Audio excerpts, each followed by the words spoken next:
Treasure hunt సినిమాలో చూస్తాం, పుస్తకాల్లో చదువుతాం. అయితే భారతదేశం కొన్ని వందల ఏళ్ల క్రితం సంపన్న దేశమని చరిత్రకారుల కథనం. పూర్వకాలంలో మన దేశాన్ని పాలించే రాజులు అత్యధిక సంపన్నులు. వజ్ర వైఢూర్యాలను వీధుల్లో రాసులుగా పోసి అమ్మేవారిని, అందుకనే అప్పట్లో స్వర్ణయుగంగా పిలిచేవారిని చరిత్రలో చదువుకున్నాం.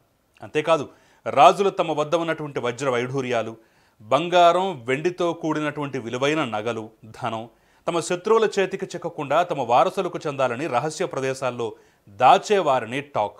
ఆ నిధి రహస్యం భవిష్యత్తు తరాలకు తెలిసేలా చిత్ర రూపంలోనో, వింత లిపిలోనో, లేదంటే తాళపత్ర గ్రంథాల్లోనో పొందుపరుస్తారు. అలాంటి నిధి నిక్షేపాలు మన భారతదేశంలో ఎన్నో బయటపడ్డాయి. కొన్ని చోట్ల నిధి ఉన్న ప్లేస్, అందులో ఉన్న నిధి వివరాలు తెలిసినా నిధి దగ్గరికి చేరే మార్గం లేక గోప్యంగా మిగిలిపోయాయి.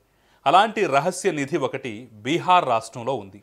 మన దేశాన్ని ఏలిన రాజుల్లో మగధ రాజు బింబిసారుడు ఒకరు. అతని వయస్సు మళ్లిన అనంతరం మగధ సింహాసనం కోసం అతని కుమారుల మధ్య పెద్ద యుద్ధమే జరిగింది. కాగా బింబిసారుడు కొడుకుల్లో ఒకడైన అజాతశత్రువు బలవంతుడు.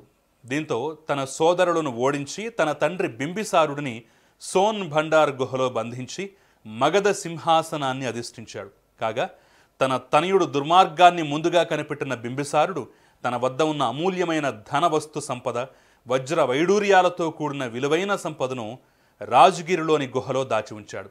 ఈ విషయం తెలుసుకున్న అజాతశత్రువు ఆ గుహలోకి వెళ్లే మార్గం చెప్పమని తన తండ్రిని ఎన్నో కష్టాలు పెట్టాడు. కానీ బింబిసారుడు నిధి కోసం గుహలోకి వెళ్లే మార్గాన్ని మాత్రం చెప్పలేదు. కొంతకాలానికి మరణించాడు. తండ్రి మరణంతో నిధి రహస్యం తెలియక అజాతశత్రువు నిరాశతో కృంగి పిచ్చివాడయ్యాడు. ఆ సమయంలో మగధకు వచ్చిన కొంతమంది బౌద్ధ భిక్షుకులు అజాతశత్రువుకి పట్టిన పిచ్చి తగ్గించారట. అనంతరం అజాతశత్రువు బౌద్ధమతం స్వీకరించి ఆ నిధి విషయం మరిచిపోయాడని అంటారు. సోన్ భండారు గుహలోకి వెళ్లిన వెంటనే నిధికి కాపలా ఉన్న సైనికుల గది ఉంటుంది.